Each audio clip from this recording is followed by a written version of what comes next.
अस्सलाम वालेकुम dear students, welcome back after a very long time. तो बेटा, जो आज का टॉपिक है उसको स्टार्ट करने से पहले आप लोगों को मैं थोड़ा बहुत रिवाइज करने की कोशिश करूँगा। आपको पता है कि हमने किंगडम प्लांटी को लास्ट टाइम स्टार्ट किया था और उसमें हमने किंगडम प्लांटी को दो ग्रुप्स में डिवाइड किया था। एक ग्रुप में हमने वहाँ पे पढ़े थे नॉन वेस्कुलर प्लांट्स और दूसरा ग्रुप अब जो हमें पढ़ने जा रहे हैं उन्हें हम वेस्कुलर प्लांट्स कहते हैं।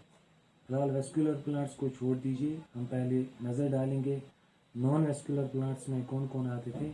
उसमें हमने पढ़े वहाँ पे बेटा एल्गी ब्रायोफाइट्स को हमने वहाँ पे कंप्लीट किया। ठीक है, तो आज के इस वीडियो लेक्चर में हम पढ़ने जा रहे हैं ट्राइक्योफाइट्स, यानी जो एल्गी और ब्रायोफाइट्स थे वो डेफिनेटली वहाँ पे नॉन वेस्कुलर प्लांट्स थे। नॉन वेस्कुलर मतलब उनमें कंडक्टिंग टिश्यूज़ नहीं थे। आप जो पढ़ने जा रहे हैं वो ट्राइक्योफाइट्स हैं।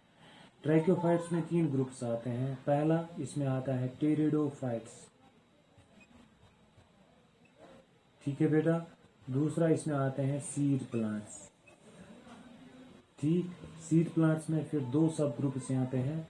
एक ग्रुप यहाँ पे है जिम्नोस्पर्मस का, ठीक, और दूसरा ग्रुप यहाँ पे है एंजियोस्पर्मस का। मैं समझाऊंगा आप लोगों को कि ट्राइक्योफाइट्स हम किससे कहते हैं। ट्रैकिया, जैसा कि आपको पता होगा ज़ूलॉजी में ट्रैकिया हम कहते हैं विंड पाइप को। जो ट्रैकिया वर्ड है ये this mean is the wind pipe. Wind pipe here mean is the vascular tissues, यानी जो ट्रैक्योफाइट्स हैं इनमें वेस्क्यूलर टिश्यूज या जिन्हें हम एक और नाम देते हैं कंडक्टिंग टिश्यूज प्रेजेंट होते हैं। सो अब हमें यहाँ पे पढ़ना है इस टॉपिक में ट्रैक्योफाइट्स को। ट्रैक्योफाइट्स का मतलब क्या है? ट्रैकिया मीन्स विंड पाइप, ठीक है। विंड पाइप का मतलब यहाँ पे क्या है? Conducting tissues. कंडक्टिंग टिश्यूज के मायने क्या है? Vascular tissues, that is xylem and phloem, जो आपने 10th क्लास या 9th क्लास में पढ़ा होगा। वो कंडक्शन, मिनरल्स और फूड कंडक्शन में काम आते हैं। जाइलम पानी को या मिनरल्स को वहाँ पे कंडक्ट करता है, ट्रांसपोर्ट करता है, और फ्लोएम फूड मटेरियल्स को ट्रांसपोर्ट करता है, ठीक है। तो ट्रैक्योफाइट्स में दो ग्रुप्स हमारे पास हैं, टेरिडोफाइट्स और सीड प्लांट्स। सीड प्लांट्स में फिर दो सब ग्रुप्स हमारे पास हैं, जिम्नोस्पर्मस और एंजियोस्पर्मस। बात आई समझ? अब हम यहाँ पे ब्रॉडली देखेंगे। ये तो मैंने यहाँ पे समझाने की कोशिश की कि ट्रैक्योफाइट्स हम किन को कहते हैं, जिनमें वेस्कुलर टिश्यूज प्रेजेंट होते हैं, जाइलम और फ्लोएम, ठीक है। उसके बाद हम यहाँ पे डिटेल में इन ट्रैक्योफाइट्स के जनरल कैरेक्टरिस्टिक या थोड़े बहुत कैरेक्टरिस्टिक फीचर्स को स्टडी करने की कोशिश करेंगे, ताकि हमें यहाँ पे पता चले कि ट्रैक्योफाइट्स और नॉन वेस्कुलर प्लांट्स यानी वेस्कुलर और नॉन वेस्कुलर प्लांट्स में क्या क्या डिफरेंस है। बात आई समझ? क्लियर है ना? शाबाश। सबसे पहला पॉइंट जो हमारे पास यहाँ पे होगा बेटा, वो क्या होगा ट्रैक्योफाइट्स में, कि इनके पास यहाँ पे कंडक्टिंग टिश्यूज प्रेजेंट होते हैं। दे have the conducting tissues xylem and phloem, ठीक। उसके बाद नंबर सेकंड पॉइंट यहाँ पे, जो इनकी प्लांट बॉडी होती है, प्लांट बॉडी यहाँ पे ट्रैक्योफाइट्स की, टेरिडोफाइट्स, जिम्नोस्पर्मस और एंजियोस्पर्मस की डिफरेंशिएट हो जाती है तीन पार्ट्स में। एक तो रूट्स है, दूसरा यहाँ पे स्टेम, और तीसरा यहाँ पे लीव्स। आपने सुना होगा जब हमने ब्रायोफाइट्स की या एल्गी की बात की, खासकर हमने जब ब्रायोफाइट्स की बात की, तो वहां पे हमने देखा कि उनमें प्लांट बॉडी डिफरेंशिएट हो जाती है रूट, स्टेम और लीव्स में। या ब्रायोफाइट्स में हमने देखा कि प्लांट बॉडी डिफरेंशिएट हो जाती है रूट, स्टेम और लीव्स में, मगर वहां पे ट्रू रूट सिस्टम वहां पे प्रेजेंट नहीं होता, बल्कि रूट्स के बजाय या उनके बरक्स वहां पे प्रेजेंट होते हैं राइजाइड्स, जो एनकोरेज और कंडक्शन का काम वहां पे करते हैं। ऑलमोस्ट जो हमारे पास एल्गी होते हैं, एल्गी में तो root, stem, leaves definitely present नहीं होते। उनकी प्लांट बॉडी को हम वहां पे थैलस कहते हैं। थैला मीन्स वहां पे सिंपल टिश्यूज प्रेजेंट होते हैं। उन्हीं सिंपल टिश्यूज के बिना पर वहां पे कंडक्शन का काम होता है और सिंपलेस्ट प्लांट बॉडी उनमें होती है। अब यहाँ पे क्या याद रखना है, दूसरा पॉइंट आप लोगों को, कि जो ट्रैक्योफाइट्स है, ट्रैक्योफाइट्स में प्लांट बॉडी तीन हिस्सों में हम डिवाइड करते हैं, रूट, स्टेम और लीव्स में। वहां पे ट्रू रूट, स्टेम और लीव्स प्रेजेंट होते हैं। True means that is definite root system present होता है, डेफिनेट टैप रूट या एडवेंटिशियस रूट सिस्टम प्रेजेंट होता है, स्टम भी प्रेजेंट होता है और लीव्स भी वहां पे प्रेजेंट होते हैं, जिनमें डेफिनेट मिड वगैरह वो सारे पार्ट्स वहां पे प्रेजेंट होते हैं। ठीक है, तो उसके बाद नेक्स्ट पॉइंट हम यहाँ पे देखेंगे जो टेरिडोफाइट्स में बेटा है, दैट इज कि जो एक और तरीके से जब हम इनके लाइफ साइकिल के स्टेजेस को देखते हैं, जिस तरह से हमने नॉन वेस्कुलर प्लांट्स, एल्गी या ब्रायोफाइट्स को देखा, खासकर ब्रायोफाइट्स में, कि उनकी लाइफ साइकिल को हम दो स्टेजेस में डिवाइड करते हैं। लाइफ साइकिल दो तरीके का होता है, दो स्टेजेस लाइफ साइकिल में प्रेजेंट होते हैं। एक तो गेमिटोफाइट और जैसे कि आपको पता है स्पोरोफाइट। ठीक है, गेमिटोफाइट हम उस पार्ट को कहते हैं, उस स्टेज को कहते हैं जो गेमीट्स बनाता है, और स्पोरोफाइट हम उसको कहते हैं जो स्पोर्स को प्रोड्यूस करेगा। ठीक है ना। तो नॉन वेस्कुलर प्लांट्स में आपने देखा कि वहां पे मेन प्लांट बॉडी जो होती है वो गेमिटोफाइट होता है। गेमिटोफाइट वहां पे डोमिनेंट स्टेज होता है। एक इंपॉर्टेंट पॉइंट यहाँ पे है, ये इंटरम्स में आ सकता है, आपको एग्जामिनर क्वेश्चन पूछ सकता है कि आप बताइए कि जो ब्रायोफाइट्स है उनमें डोमिनेंट लाइफ साइकिल या लाइफ स्टेज कौन सा होता है, और वहां पे इनकॉन्स्पिशियस लाइफ साइकिल या लाइफ स्टेज कौन सा होता है। तो आपका पता होना चाहिए कि ब्रायोफाइट्स में जो डोमिनेंट प्लांट बॉडी होती है वो बेटा गेमेटोफाइट होता है। ठीक है, इस तरह से जब हम ट्रैक्योफाइट्स की बात करते हैं तो इनमें गेमेटोफाइट जो होता है इट इज इनकॉन्स्पिशियस मतलब इसका उतना ज्यादा रोल नहीं होता है, ये यहाँ पे डोमिनेंट नहीं होता है, बल्कि जो स्पोरोफाइट होता है, sporophyte represents the main plant body and sporophyte is the dominant part और it is the dominant stage in the life cycle of the tracheophytes. बात आई समझ। अब vascular plants, pteridophytes, gymnosperms, angiosperms में वहां पे dominant life cycle, dominant stage जो है वो स्पोरोफाइट है। गेमिटोफाइट वहां पे इनकॉन्स्पिशियस होता है, it is dependent on the sporophyte, it means that sporophyte is independent on the gametophyte while as gametophyte is dependent on the sporophyte. Gametophyte का dependent होने का मतलब क्या है, it can be a parasite or it can be partial parasite here. बात आई समझ। while as जो हमने ब्रायोफाइट्स की बात की उनमें gametophyte was independent and the sporophyte was dependent on the gametophyte while sporophyte acted there as the parasite. ये बात आपको क्लियरली दिमाग में होनी चाहिए। ठीक है, शाबाश। उसके बाद आगे चलते हैं, हम देखते हैं एक और कैरेक्टरिस्टिक फीचर जो ट्रैक्योफाइट्स होते हैं, इनमें एम्ब्रियो स्टेज जो है बेटा, एम्ब्रियो स्टेज इनमें प्रेजेंट होता है, इनमें एम्ब्रियो स्टेज प्रेजेंट। ठीक है, उसके बाद आगे चलते हैं, देखते हैं कि जो ट्रैक्योफाइट्स हैं they represent the majority of plants, majority of green plants। अगर माना जाए, समझा जाए कि जो प्लांट्स हैं, एक्चुअली हम प्लांट्स वर्ड ट्रैक्योफाइट्स को ही देते हैं। मेरे कहने का मतलब ये है कि जो एक्चुअली ग्रीन प्लांट्स है वो ना हम एक्चुअली देते हैं ट्रैक्योफाइट्स को, टेरिडोफाइट्स, जिम्नोस्पर्मस और एंजियोस्पर्मस को। ऐसा क्यों? Because they form the dominant, they are dominant in the or they are dominant on the earth, they have the diverse habitats। एक और पॉइंट यहाँ पे, majority of the green plants are represented by trachyophytes। एक और important बात यहाँ पे, जो ट्रैक्योफाइट्स हैं they show adaptation, they show diversity in adaptations to different environments। वनुक मतलब ये ट्रैक्योफाइट्स चाहे टेरिडोफाइट, जिम्नोस्पर्म, एंजियोस्पर्म तुम वुचुक प्रत कनि एनवायरनमेंट्स मज, हर एक एनवायरनमेंट में आप उनको देखेंगे। It means that they are dominant plants, they are diverse plants, because why they are diverse, why they show diverse adaptations, why they are dominant plants on the earth, why they are distributed all over the surface of the earth at every place, at every habitat में वो पाए जाते हैं, इसकी वजह कुछ है। इसकी 2-3 वजह यहाँ पे मैं आप लोगों को बताऊंगा। सबसे पहली वजह कि क्यों ट्रैकोफाइट्स डोमिनेंट है ऑन द अर्थ बनिस्बत किनके, जो नॉन वेस्कुलर प्लांट्स एल्गी और ब्रायोफाइट्स हैं। सबसे पहली वजह बेटा इनका ये है कि इनमें वेस्कुलर टिश्यूज प्रेजेंट होते हैं, वेस्कुलर टिश्यूज इनमें प्रेजेंट होते हैं। ठीक है, these are the reason, this the first reason why tracheophytes are dominant on the surface of earth. First reason they have the vascular tissues. Number second यहाँ पे मैं लिखूंगा कि इनके पास एक वेल डेवलप्ड रूट सिस्टम होता है, well developed root system, well developed root system. ठीक, और नंबर थर्ड पॉइंट यहाँ पे रीजन है इनके एडाप्टेशन के लिए, वह बेटा they have the capability of modifications of different organs in order to adapt in different environmental conditions. Clear? क्या कहा मैंने, फिर से सुनिए।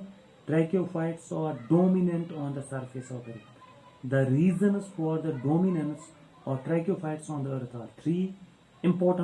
Number first, they have the vascular tissues.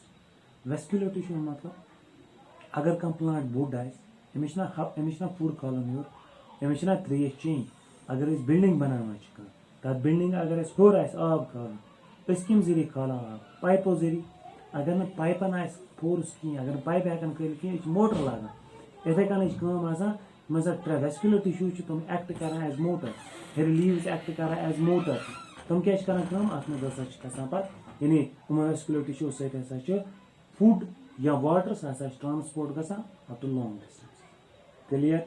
Number second जनाब मोहतरम उमन मज हसा वेस्कुलर टिश्यूज, मगर अगर आब गई कम डेजर्ट्स मज क्या करने तत्स हेकने तत्स क्या रूद न ब्रायोफाइट्स, तत्स क्या रूद न एल्गी। ठीक है, तत्स क्या गई ट्रैकोफाइट्स डेवलप क्या अगर आब गस कम यम हेकन deep penetrating root system develop कर, यम हेकन well developed root system develop कर। ठीक है, नंबर नेक्स्ट वो अगर उमन कुन डाइवर्स एनवायरमेंटल कंडीशन मज रोजान, अगर हम डेजर्टन मज रोजान, अगर हम पहाड़स पे रोजान या अगर हम आबस मज रोजान तथ खतर स्पेशल कैरेक्टरिस्टिक फीचर आसन जरूरत कह समझ। यानी अगर कह गर्मी बर्दाश्त कर कित कन गर्मी बर्दाश्त कर तमिस पन कैरेक्टरिस्टिक फीचर्स आसान। ठीक है, इथे कन अगर कुछ प्लांट्स मॉडिफिकेशन कुछ जाए रोजन तमिस तमी कस्म बिहेवियर पे अपना तमिस तमी कस्म मॉडिफिकेशन पे करें। इत कन वंद वातान वंदस मज जैकेट लागान पलो गन लागान स्लैक्स लागान वगैरह मोज लागान ताकि अस गस सर्दी लगन कहीं यानी अडेप्ट कर पान। इथे कन ट्रैकोफाइट्स चूंकि प्रत अकिस जाए रोजन हम क्या कर मॉडिफिकेशन कर।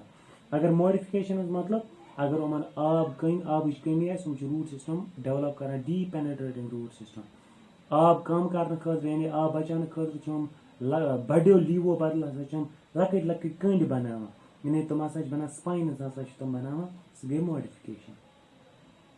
समझ यानी कुंड बनावन तक मॉडिफिकेशन सह ब्राउजिंग खतर त बचे सह आब कम तक। अक्सर तुम वुचान हसा पहाड़न पे प्लांट यानी हम पाइन्स या यार कुल वो तुम लकट लकट लीव्स तुम आब आसान कम तवे तुम आब बचाने खतर लकट लीव्स सह गई मॉडिफिकेशन। तवे वन डोमिनेंस हावन खतर ये इंपॉर्टेंट कैरेक्टरिस्टिक फीचर या रीजन यम मॉडिफिकेशन ऑफ डिफरेंट ऑर्गन्स ताकि हम हेकन पन पान अडेप्ट कर डिफरेंट एनवायरमेंटल कंडीशन। ठीक है, this was all about the tracheophytes. उसके बाद ट्रैकोफाइट्स को मैंने आप लोगों को बताया कि ट्रैकोफाइट्स हम 3 ग्रुप्स में डिवाइड करते हैं, टेरिडोफाइट्स, जिम्नोस्पर्मस और एंजियोस्पर्मस। मेनली ट्रैकोफाइट्स एक और तरीके से हम उनको डिवाइड कर सकते हैं। एक हको थत ना गुब्र मैन्यू सीडलेस प्लांट्स, सीडलेस प्लांट्स। ठीक है, तो दोमिस ग्रुपस हको सीडेड प्लांट्स, सीड प्लांट्स या सीडेड प्लांट्स। ठीक है, यम सीडलेस प्लांट्स तुम cryptogams, crypto means hidden, cryptogams means seedless plants. तो उमन क्रिप्टोगैमन ब्याक ना वन टेरिडोफाइट्स, टेरिडोफाइट्स। ठीक है, तो गोडू ग्रुप बना टेरिडोफाइट्स, टेरिडोफाइटन क्रिप्टोगैमस। क्रिप्टोगेमन हूँ मतलब गो सीडलेस प्लांट्स उमन सीड बना बी वार याद उमन सीड बना कहीं अमे पे गई सीड प्लांट्स क्या गई सीड प्लांटन मज जो कस्म अड़न वन जिम्नोस्पर्मस तो बेकिस ग्रुपस हसा वन एंजियोस्पर्मस ठीक है अ गई जिम्नोस्पर्मस ब्या आव ये अगर नहीं अत तुम वन एंजियोस्पर्मस जिम्नोस्पर्मन ब्या वन they have the naked seeded plants angiosperms तुम कवर्ड सीडेड तुम कवर्ड सीडेड प्लांट्स बहरहाल ये टॉपिक पकनो ब्रो कुन इंशाल्लाह ये पको यम परो डेफिनेटली यमन क्या वन नेकेड सीडेड प्लांट्स एंजियोस्पर्मन क्या वन कवर्ड सीडेड प्लांट्स ये पान ब्रो कुन टॉपिक ओवर वातो बहरहाल बड़ी ग्रुप कर टेरिडोफाइट टेरिडोफाइटन मज क्या वो यमन जनरल कैरेक्टरिस्टिक फीचर मगर जनरल कैरेक्टरिस्टिक फीचर पारन ब्रो क्या कर वो टेरिडोफाइटन क्लासिफिकेशन थो तो गोब्रो माइन याद वो टेरिडोफाइटन क्लासिफिकेशन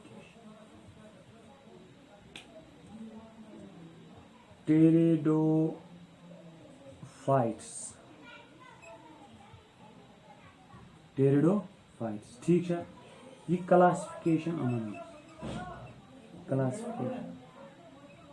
क्लासिफिकेशन ठीक है अगर वो साइंटिफिक क्लासिफिकेशन मज क्या अत जो ग्रुप गो साइलोप्सिडा ठीक है ब्या ग्रुप लाइकोप्सिडा ठीक है ब्या ग्रुप सिफिनोप्सिडा ठीक है चूरिम ग्रुप फिलोप्सिडा ये गई मुश्किल याद हाँ अगर याद थो सह गई ज्यादा असल अगर नहीं याद थो जरूरी अत मज कह अलबत्ता ये मज पॉइंट्स साइलोप्सिडा मज इम्पोर्टेंट प्लांट यानी जो इम्पोर्टेंट पॉइंट्स मज याद थी अत मज कह फॉसिल यानी मज तुम खाली फॉसिल यानी तुम खाली फॉसिल योत नश मौजूद अत मज फॉसिल प्लांट्स मज थो एग्जाम्पल याद राइनिया ठीक है कत आया समझ अत मज लिविंग स्पीशीज कह प्रोमिनेंट लिविंग स्पीशीज मज साइलोप्सिडास मज सह गो जनाब मोहतरम साइलोटम वार थो याद क्लासिफिकेशन युथी कर चोर ग्रुप साइलोप्सिडा लाइकोप्सिडा सिफिनोप्सिडा बे फिलोप्सिडा